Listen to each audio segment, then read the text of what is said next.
Good afternoon, everyone, and welcome to today's webinar on building good trustee relationships, what to do when things go wrong. Thank you all for joining us today. So my name is Josie. I'm Capacity Building Programs Manager here at NCVO, and I'm delighted today to be joined by Karen Bishi, Associate Governance and Leadership Consultant for NCVO, and also Trustee of Youth Access, as well as Sarah O'Grady, Governance Consultant for NCVO. So as we will hear in this webinar, building strong and effective trustee relationships takes time and commitment from the whole board. However, at NCVO, we regularly hear through the practical support that we provide to voluntary organisations about the challenges individuals face in dealing with a breakdown in board relations and how this can significantly impact the board's ability to govern effectively and can threaten an organisation's sustainability. So with this in mind, in this webinar, we're going to start by hearing from Karen, who's going to talk about the importance of building strong and effective trustee relationships, and also suggest some practical steps for effective relationship management. And then we're then going to hear from Sarah, who's going to talk about the common problems trustees face in building strong and effective relationships, as well as different approaches and some practical tips for how you can address these problems. So as some of you will know, we will have around 10 to 15 minutes at the end for questions, and please do feel free to submit your questions as we move through the presentation. A bit of a final reminder, so we are going to be recording this webinar. The recording will be sent to you afterwards and will be available on NCVO Know-How. So normally you would have already received the slides, and I really have to apologise that today this has not happened, but just to reassure you that they are going to be sent to you afterwards. So without any further ado, I'm going to hand over to Karen.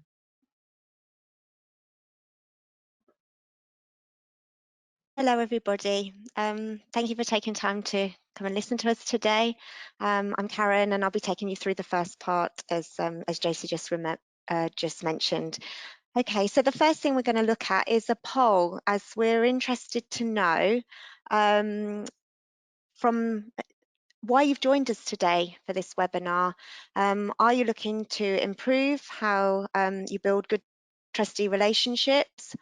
Or to find out how to address when relationships break down, or for another reason.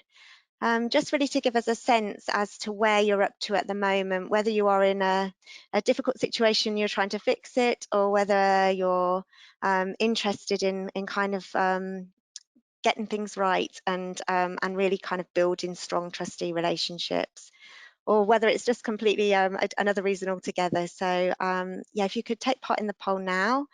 And then in a few minutes or a few seconds, the results will come up on screen. As Josie mentioned, we sometimes find that people leave it till late. Okay, this is interesting. So the majority of people are looking at building good trustee relationships, which is great. There are some people that have are experiencing relationship breakdowns, so we'll be very interested in what Sarah's talking about how to rebuild things. Okay, great. So moving on, I think it'll be useful for you to kind of reflect on your own experiences as we're going through this webinar, so we're interested to for you to kind of reflect on the typical characteristics of a good relationship, and then also thinking beyond that about why are good relationships important for effective governance. So moving on to the slide around typical characteristics of a good relationship.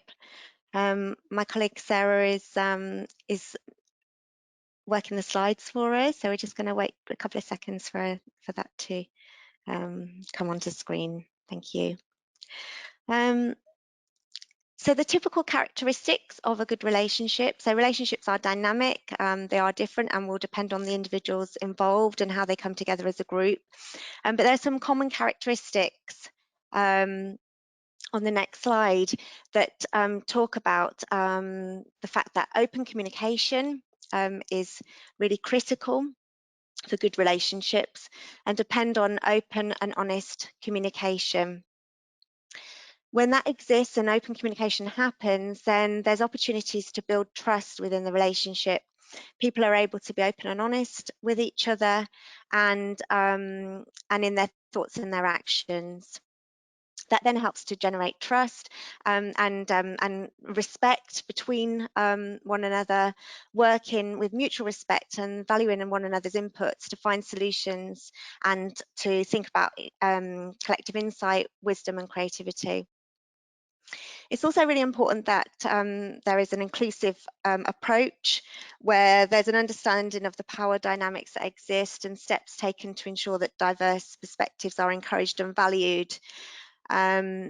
Which takes a level of self-awareness, being able to take responsibility for your own words and actions, not letting your own negative emotions impact on the people around you, and understanding how those kind of what individuals bring to the table, how that impacts on interactions with others.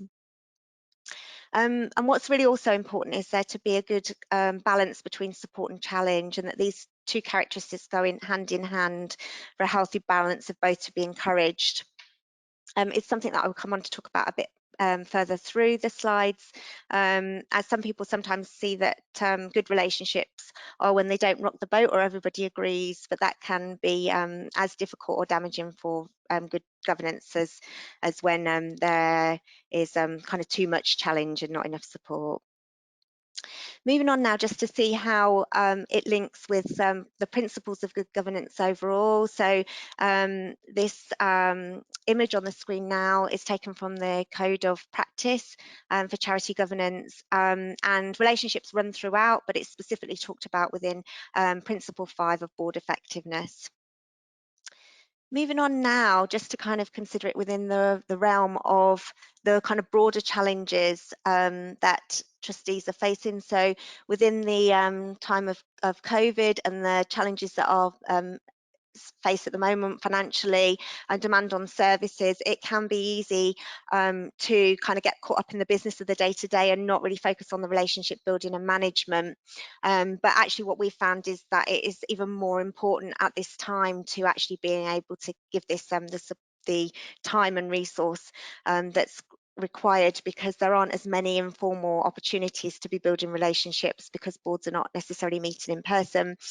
And so there are a particular need to kind of think about it more carefully and to be more creative in the approach.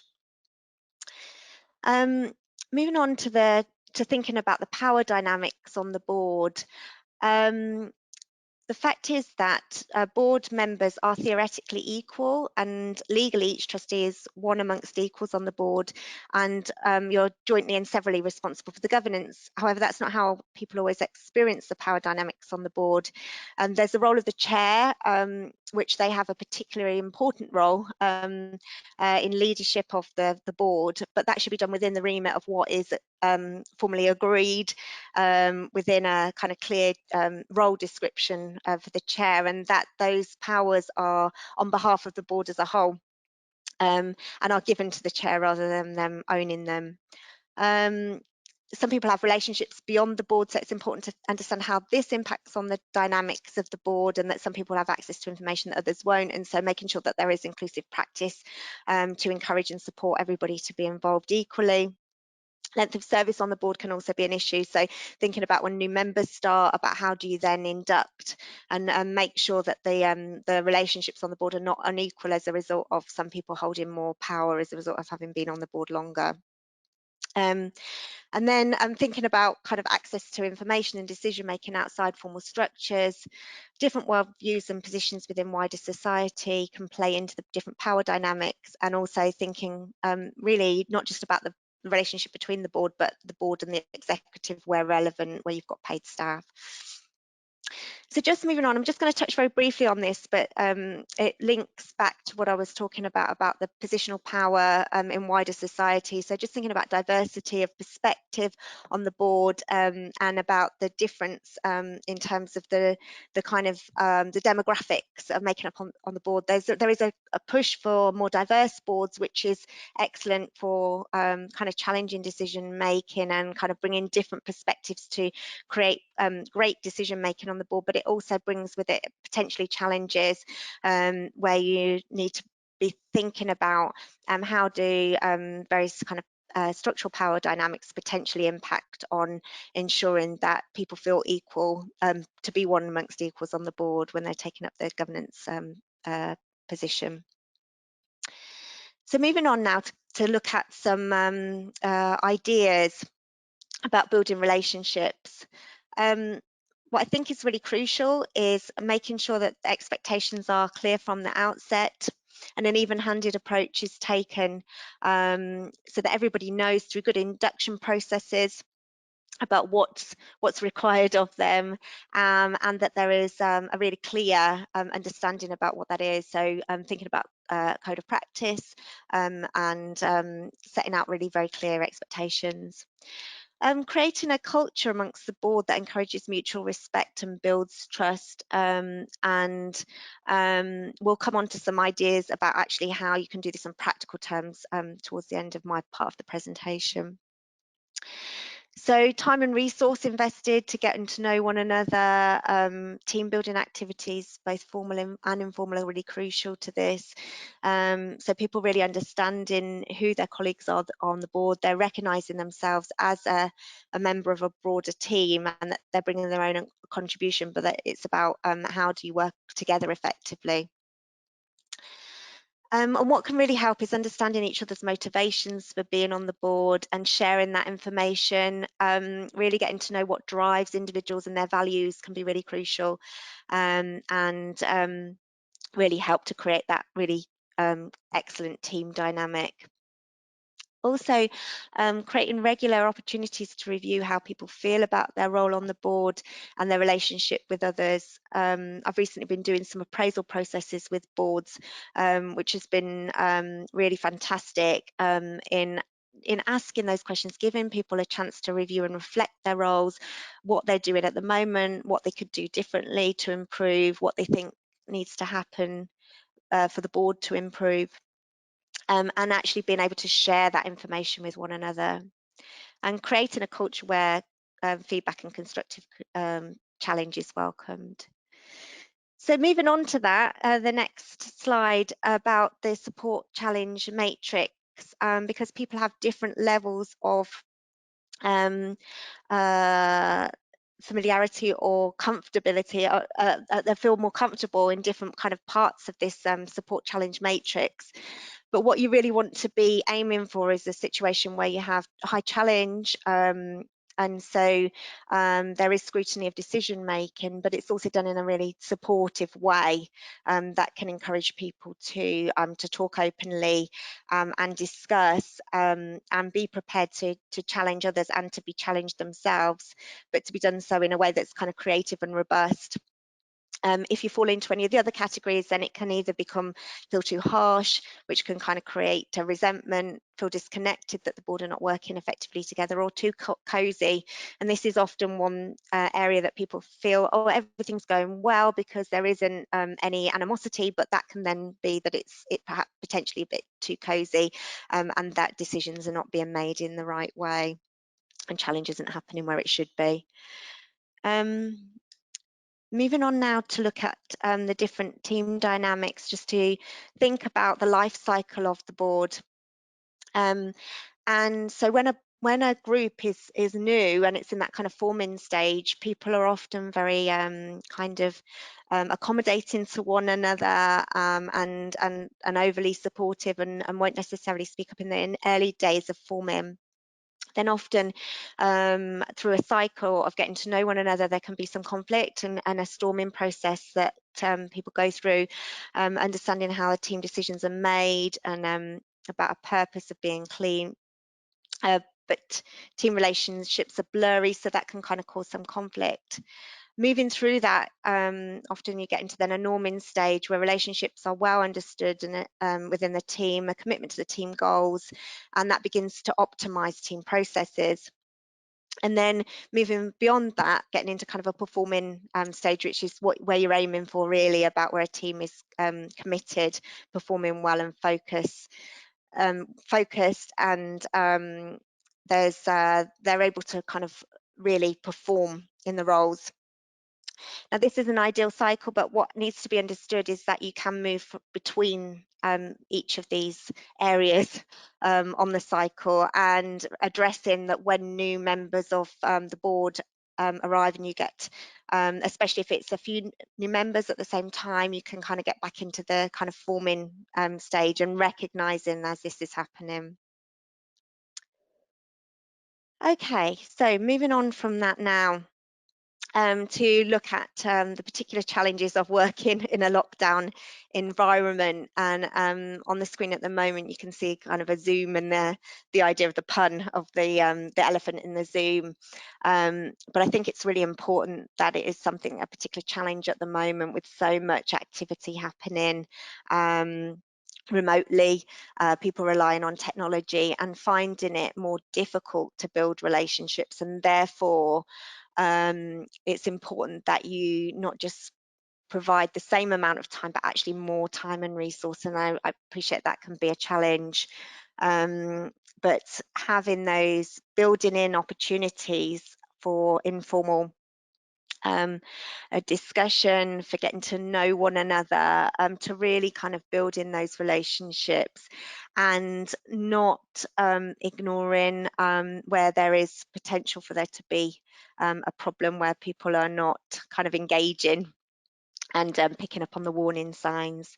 And so don't let the elephant enter into the Zoom, or if it does kind of become apparent that there are issues, then try to kind of nip them in the bud as early as possible, and ask the questions in order to be able to get discussion going and create an environment where it's kind of okay to have discussions which aren't necessarily what's formally the business of the meeting. So creating some informal spaces, and also creating some time within your agenda on your board meetings to do the kind of relationship building stuff.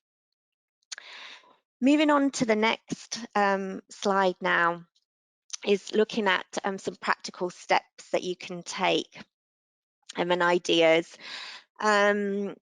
So really, right from the outset, thinking about your recruitment and selection processes and your induction. A really good induction process can help the new board members transition onto the board and help to create the team dynamics that you're looking for from the get-go, and also can just help set people's expectations, so they're really clear on what their role and responsibilities are within the board, and what the expectations are in terms of things like code of conduct. A trustee handbook is a brilliant resource if you are able to kind of create one for your organisation. That really kind of provides a guide for trustees about what the expectations are, and can be a resource that people go back to at any stage as a reminder. As you know, if things aren't kind of going quite as you would expect, then you can kind of refer back to the trustee handbook, and setting expectations from the beginning, and therefore you're less likely for people to step outside of what's the expected conduct, but also then you're able to kind of pull people back in.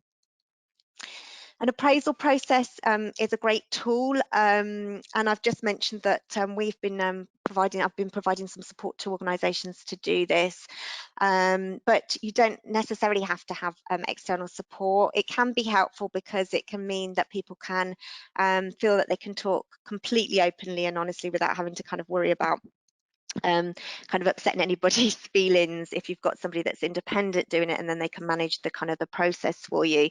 But clearly for smaller organisations, you might not all have resources to do that.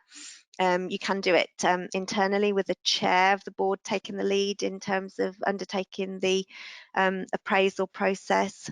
Some of the questions to ask good ideas about questions are things about what is it that interests you most about being on the board, what are you motivated by, thinking about skills and experience that you bring to the board, asking questions about any areas of skills or expertise that are being underutilized at the moment, and what they could do, sort of asking people to kind of consider what they could do to improve their practice. And asking the questions can be really kind of interesting to help people to come up with their own solutions, taking a kind of a coaching approach. Training and development can be identified through an appraisal process. Ideas of things that people might want to do, and actually doing training and development work as a board can also act as a way of also kind of building in team building activities. So even though we are mainly working remotely at the moment with lockdown, it's still possible to be able to do things like away days. You need to think really creatively about how to do it so that it's not really dry and that people are engaged, and trying to kind of think of fun ways of engaging people through the agenda, trying to make it fun, thinking of different kind of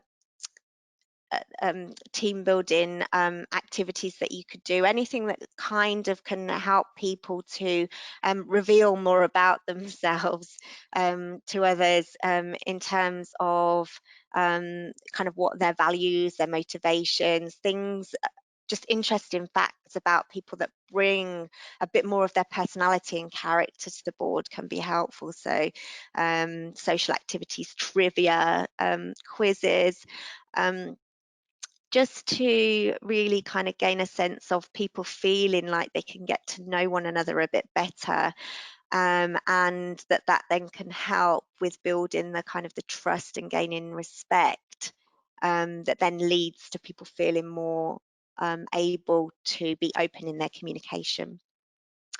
Full governance reviews are a great tool if you're able to kind of take time to do that, and you've got the code of practice that's resource that's available online to be able to kind of score your governance against. So kind of getting people involved in reviewing what's going well, and what needs to be done to improve, and how you can kind of work together as a team to do that, and creating the kind of shared goals and values.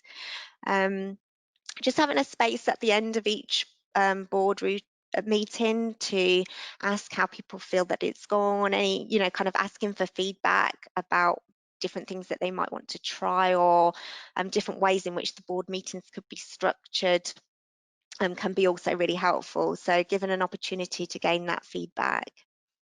And then thinking about the more formal things that you might want to be putting in place. I've mentioned code of practice, code of conduct already, disciplinary arrangements, so just a process in place if there are any kind of issues, to make sure that there's a kind of fair process for any problems that arise on the board to be handled. And then as a last resort, really the rules within your governing documents about ultimately how you might kind of think about if somebody did need to be removed from the board, or but that's kind of worst case scenario really. You want to be looking at how do you put the best kind of processes and practices in place to ensure that you're building great relationships and that the board is working effectively together. So that's I'm going to hand over to Sarah next to talk through about what happens, or what you can do when things go wrong.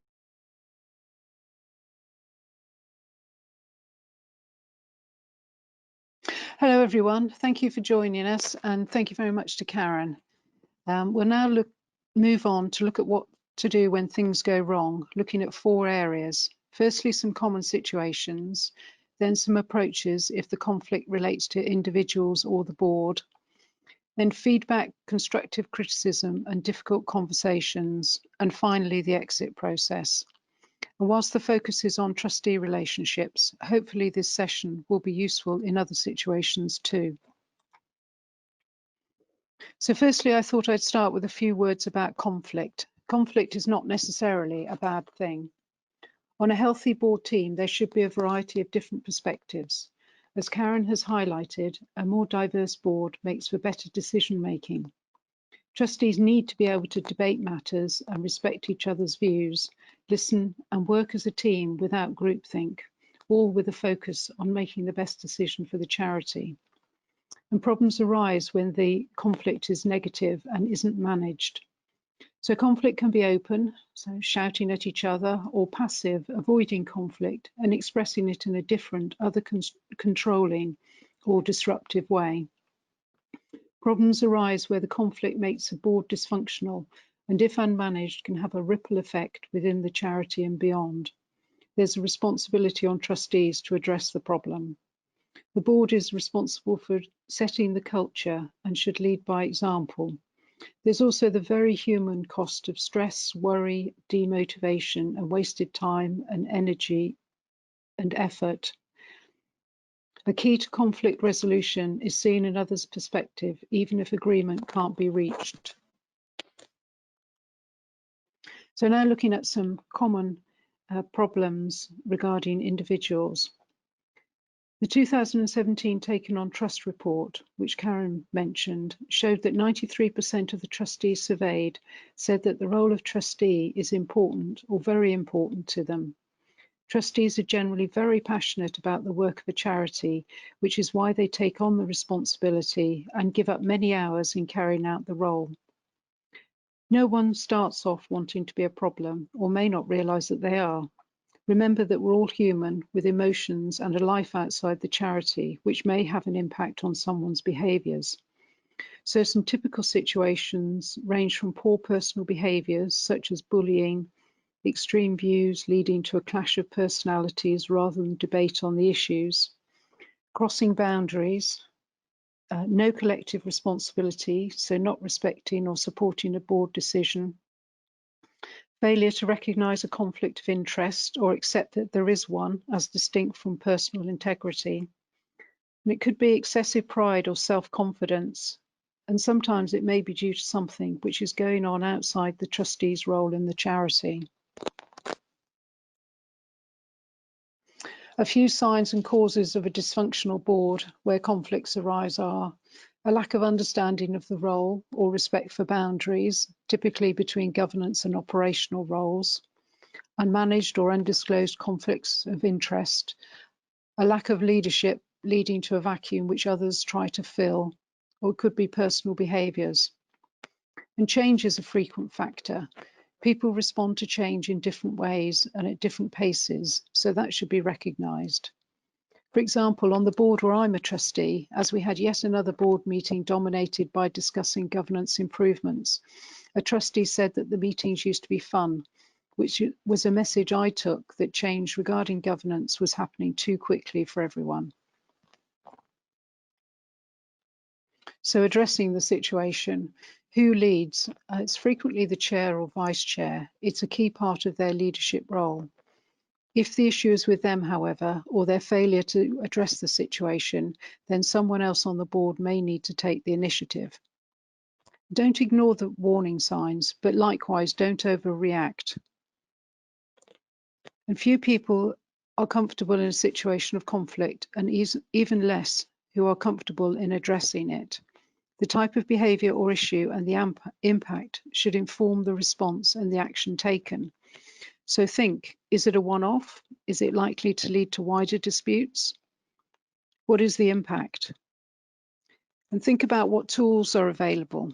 For example, a role description, for example, a group or individual conversation about the expectations in the role description, code of conduct, or the charity's values, or a group conversation about developing or updating these may help to reset a situation or relationship. The most important tool is the willingness to do something. A stitch in time often does save 9. And as good behaviour should be acknowledged and praised, poor behaviours need to be addressed promptly. They're unlikely to go away by themselves. Get support and advice. Without creating factions, sound someone else out. They may offer wise counsel or offer to help. especially if they're trusted by the individual concerned.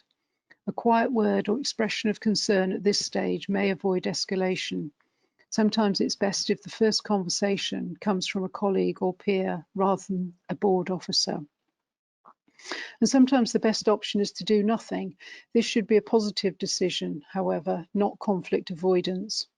For example, if it's a minor incident, which is a one-off, or a trustee is coming to the end of their term, it may be okay to leave it be, provided it does not set a bad example for others to follow or have any wider impact. So some approaches where there are problems with or between trustees. When thinking about problems with or between individuals, think about the best way of communicating with those individuals. Some conflict is due to something as simple as frustration at feeling they're not being heard. And we'll look at feedback, constructive criticism, and having difficult conversations in a moment. Have a conversation. It may be difficult, so take time to prepare, although sometimes it's important to seize the immediate moment too, depending on the circumstances. Ask them to say how they feel about a situation and what would help improve things from their perspective. Excuse me. Listen to the trustee. They may have been worrying about the situation and not sure how to bring change themselves and could welcome the conversation. Sometimes they may be unaware of the impact their behaviour is having. Be clear about expectations, for example, in the code of conduct. Support any development needs, and this is sometimes very difficult to do or remember to do. Also allow them the space to improve, which may take time. If the issue is with more than one individual, have individual conversations to explore what's going on, and then, if appropriate, bring them together in a facilitated conversation. View this as a start to resetting the relationship, again, which may take time as individuals reflect and respond. Change takes some time, but a willingness and effort should be demonstrated. The journey may not be immediate or smooth. A damaged relationship needs time and space to be reset. And recognize that people don't need to be friends or like each other to be an effective trustee. And it could be the case that a trustee may not be suitable for that role. There may be a culture within the charity that the role of trustee is a promotion rather than requiring specific skill sets and responsibilities. Allow them to save face and retire or move to another role gracefully if that's the appropriate outcome. And if things don't improve, then think about using the code of conduct to set in train a more formal process. So where the conflict is such that it's causing the board to be dysfunctional, these approaches may assist, some of which Karen has already mentioned. So the issue may need to be tackled in and outside meetings. In meetings, focusing on some matters such as values may help. For example, start meetings with a short presentation to remind of the importance of the charity's work and everyone's shared passion for it. Prepare agendas so that contentious items are given time, but not at the end of the meeting when people will be tired and tempers shorter. Pace meeting breaks. And if behaviour such as persistent lateness or failure to prepare for meetings is causing conflict, follow good practices such as don't restart meetings or recap discussions for the latecomer and take papers as read. The chair may need support in chairing skills and managing a meeting. Have a subgroup or committee explore issues in more depth, so working together in problem solving. And hopefully a process for reviews and feedback will be in place, but if not, then establish one. A board effectiveness review can help draw matters out and enable trustees, staff and volunteers to share their thinking with the external neutral person without it causing conflict. Having an independent third party come in and make observations and objective recommendations for change may assist. Board training and away days are useful. They give an opportunity for people to get to know each other better and build trust and understanding. Working on tasks together, such as approach to risk, may result in less conflict in individual specific discussions later on. So giving feedback, looking now at some specific techniques.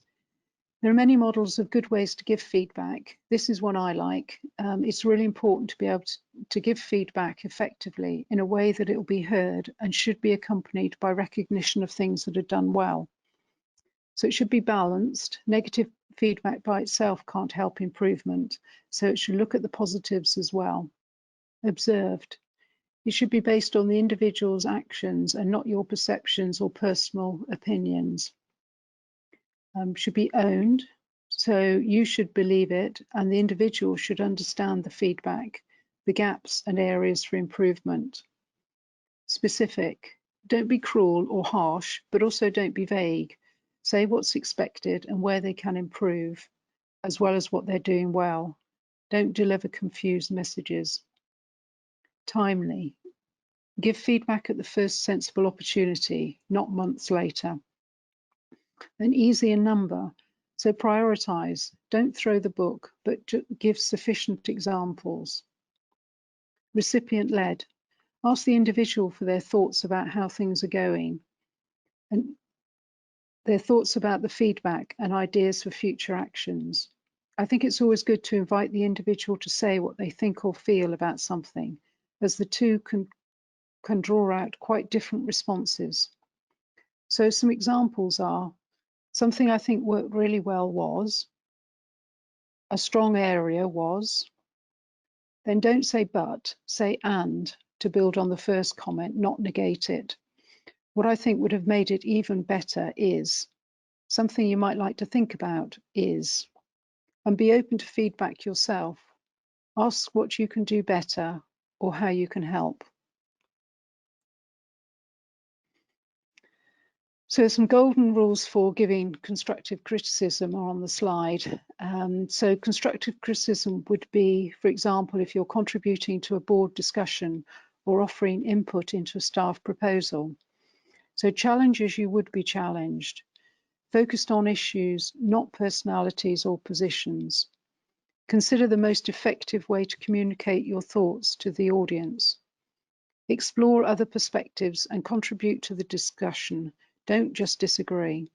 Explain your approach.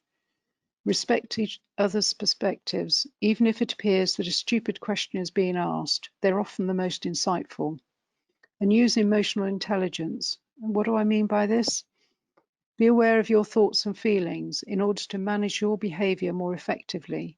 You may think that you're the smartest person in the room, but you're part of a team. And if you can't manage your emotions and those of others to create powerful relationships, you will not be a great leader or team player. So prepare yourself and the message that you need to give. Understand your role and the tools available. Choose the appropriate time and venue depending on the individual and the issues. For example, whether a formal or informal setting. And be self-aware of your own style and body language. Try to be and appear to be as open as possible. So much is communicated this way with your tone of voice and body language. Manage your own emotions. Be prepared for the very human response of defensive behavior in the other person and yourself. Stay calm and don't meet emotion from the other with like or escalate. Don't raise your voice in response to a raised voice, for example. Ask open questions and be open to the response. Be clear and consistent. Listen but remain firm and not be diverted from key messages. Sometimes evasive people are more difficult than aggressive ones to deal with. Be ready to respond to criticism, as no one is perfect. Recognize the power of silence. Give the other person time to think, and don't feel compelled to break the silence by making an unwarranted concession. For example, by saying it's okay when it's not okay, just because the individual looks sad. Have clear outcomes and next steps, and follow up as appropriate. Very few people feel comfortable in this area, but if it's done well, can usually lead to a better outcome with reduced collateral damage for those directly and indirectly involved. So looking briefly at some external support. So this would be bringing in an independent neutral. So firstly, facilitation, such as enabling a two-way conversation or board discussion. A more structured mediation, which could include working with the parties separately and together working towards a solution. An arbitration is much less likely. This is where a decision is imposed by, in effect, a private judge. So thinking now about the exit process, where the outcome is the exit of the trustee or trustees. Check the charity's constitution and any relevant process which must be followed. Often a code of conduct will have an initial process led by the chair or a subgroup, which can lead to escalation to a formal full board discussion and decision. Check who makes the decision and how it's to be made, for example, by a majority of trustees or 100% except the individual concerned. And what are the grounds for making the decision? The Constitution will often only have very limited reasons, or no reasons are needed. However, follow a fair process, giving the individual the opportunity to understand the allegations and respond, and respect confidentiality and keep matters on a need-to-know basis.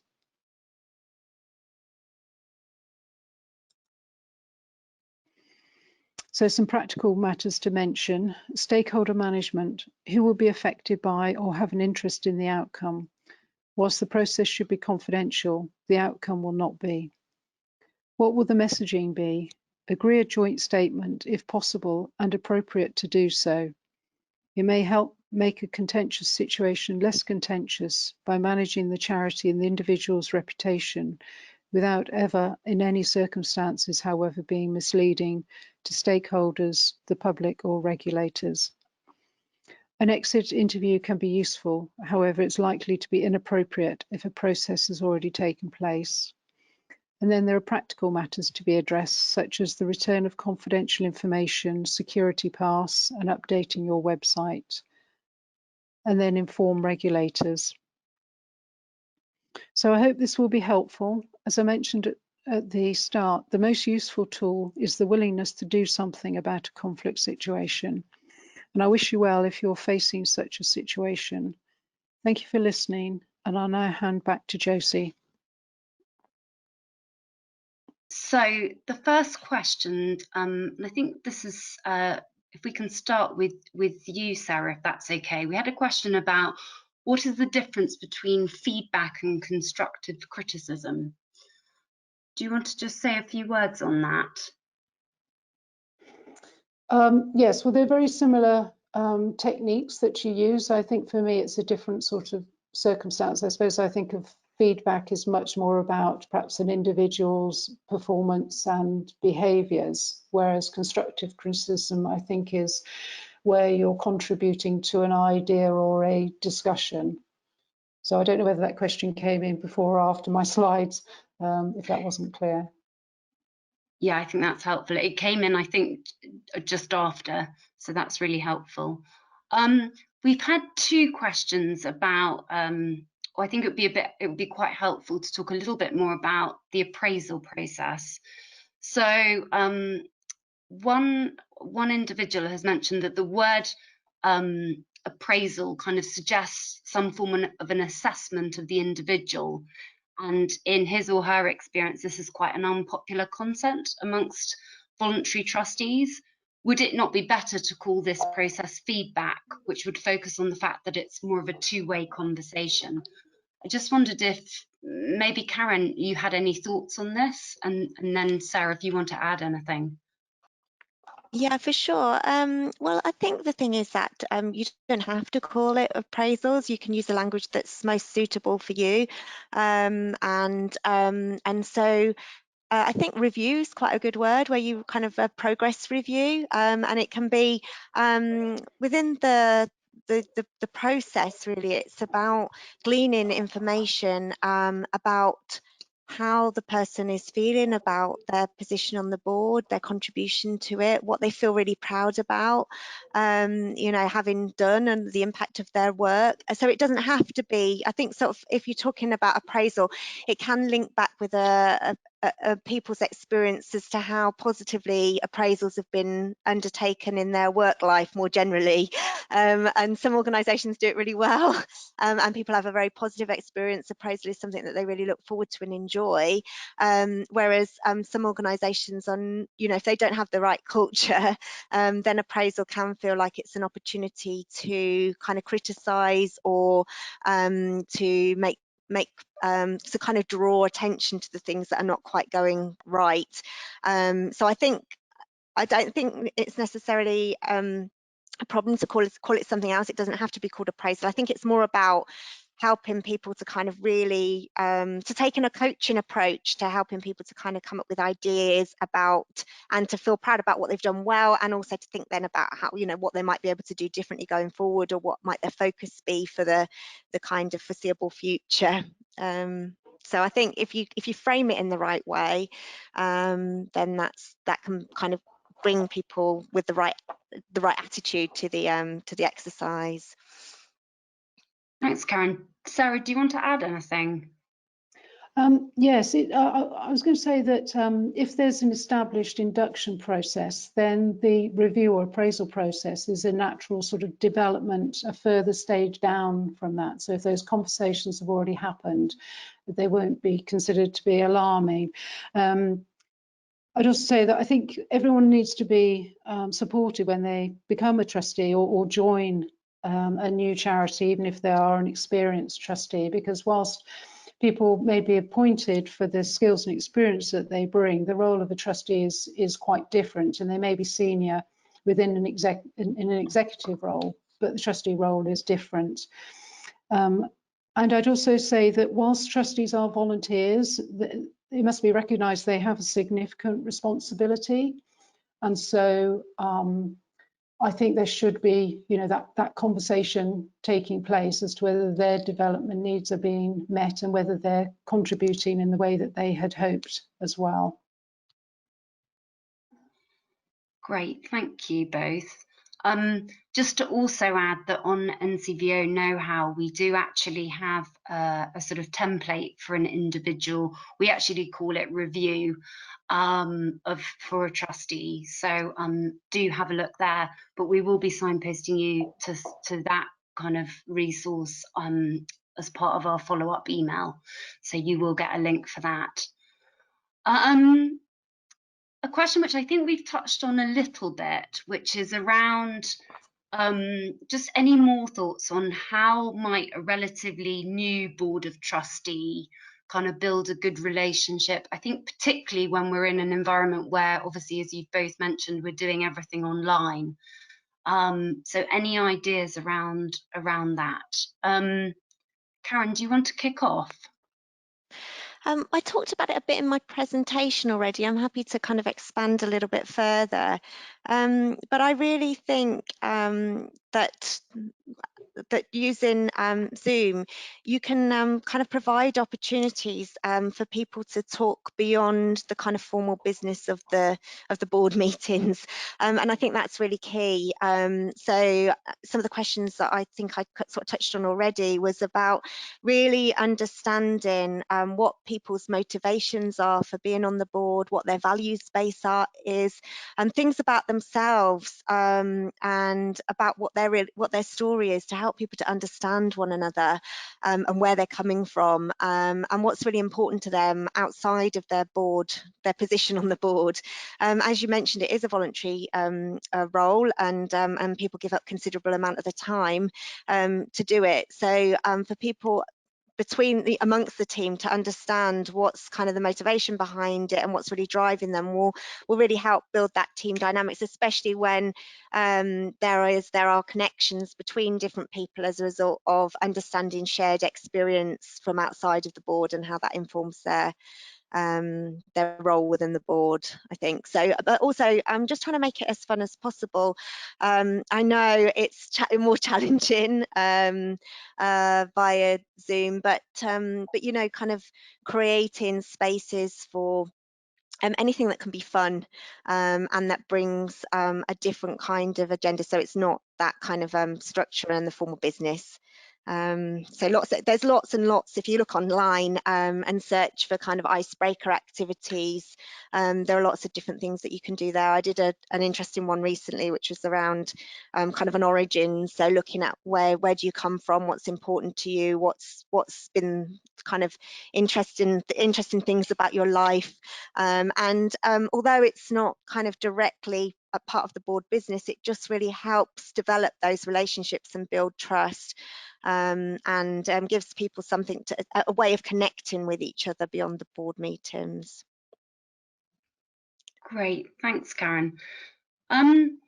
We've had one or two questions about kind of supporting the relationship between the board and the executive, and I just wondered if either, well, maybe if you could just give some kind of top tips or thoughts on how to kind of make sure that relationship between the board and the executive is as harmonious as possible, or how to deal with issues. I don't know, Sarah, do you want to kick off? Thank you. And could I just say something about the Zoom? I did one recently where it was quite fun, just changing the background pictures and getting people to talk about why they put a particular picture up. So yeah, I think people are becoming more innovative about things. Yeah, the relationship with the board and executive, this is where it can quite often go wrong, or there can be challenges because there should be clear boundaries between the operational and management. So it's partly about getting good structures in place, so role descriptions for the chief executive, and for the board having clear schemes of delegation or lists of matters reserved to the board. And then it's partly also about relationships. How do you deal with those grey areas? And the key relationship is between the chair and the chief executive, which is something that needs to be finely balanced. So it's partly about documents and partly relationship. Great stuff. Karen, do you have anything to add to that? Just that if you have the resource to do it, I know it can be really helpful for there to be coaching in place for the chief executive or whoever the most senior member of staff is. Do some coaching with quite a few chief executives, and it can be a difficult role because they're obviously they're kind of managing their relationship with the board and then managing the kind of broader executive and kind of the boundaries between that. And so getting some support in place for that can be really helpful if the resources there are available to do that. But yeah, I support what Sarah was saying about the delegation of authority, being really clear on who gets the decision to make which decisions, and really being clear and making sure that the board doesn't kind of get involved with and kind of interfere with stuff that is the executive's responsibility, and that you're not kind of micromanaging and that you're really focused on kind of ensuring that everybody's undertaking their correct roles and responsibilities, and that they're held accountable for that, rather than necessarily kind of getting involved in things that are not part of your remit. Yeah. One thing to add to that is that we do on NCVO know-how have some information about the kind of roles and responsibilities of the board, so that might be useful to look at, and as I say, we will be signposting to it afterwards. The other thing that I would say is, just because a couple of people have asked about the sort of, you know, managing that relationship between the chair and the chief executive, the Association of Chairs have a very nice guide on this, which is called A Question of Balance, which again might be helpful to look at if you're trying to kind of navigate that relationship. Okay, I'm aware that we only have 2 minutes left, so we will, as I say, kind of signpost to some of the materials that we've mentioned. The other thing to say is one person did ask about a code of conduct. We do have a code of conduct or an example code of conduct on our NCVO know-how site. So yeah, we will signpost to that. But there are also some, I think ICSA has developed a kind of useful template around this as well. So there are other places you can look if you're thinking about developing a code of conduct. Okay, so before we finish up, I just wanted to highlight, Sarah, if you can just quickly move on a slide. Okay, that's okay. I just wanted to highlight just a couple of things before we go. I've mentioned a lot about our NCVO know-how guidance. Our member wall is back up, so you do need to be a member to access some of our tools and resources. But if you're a very small organisation, that membership is free. So do have a look at that. The other thing to say is that, as most of you will know, next week is Trustees Week. And we're going to be running quite a few sort of online webinars and discussion panels as part of our sort of celebration of Trustees Week. So please do have a look at our Trustees Week page. We are actually holding a Zoom discussion for NCVO members on board behaviours. That's very much going to be a discussion rather than a webinar like we've had today. So if you were interested in some of the stuff that we spoke about today, and if you are a member, then do consider joining us for that. As I've already mentioned, we will be sending the recording and some signposting information to you all following up from this. And as always, we would love to hear your feedback. I appreciate that today we have had some issues with our sound quality, so do apologise for that. That's the world that we're now in terms of having to deal with constant online challenges. But thank you for bearing with us. I think that's all for today. So thank you all very much for joining us, and hope to see you next week as part of Trustees Week. Many thanks. Bye-bye.